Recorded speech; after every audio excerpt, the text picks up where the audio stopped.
Hey, let me show you how you can enable double tap and triple tap on Samsung A36 5G. As you can see, it's taking the screenshot, or 1, 2, 3, open the application. So first of all, you will have to start by opening a Galaxy Store.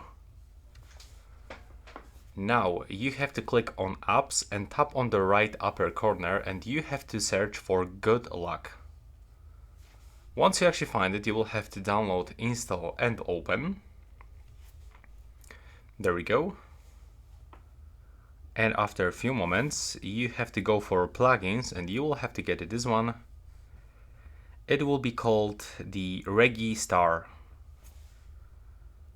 Now after opening this one, you will have to go into back tap action, and you have to enable double tap, triple tap, and simply you can pick any action that you want. And that's how it actually looks. As you can see, it's actually quite simple.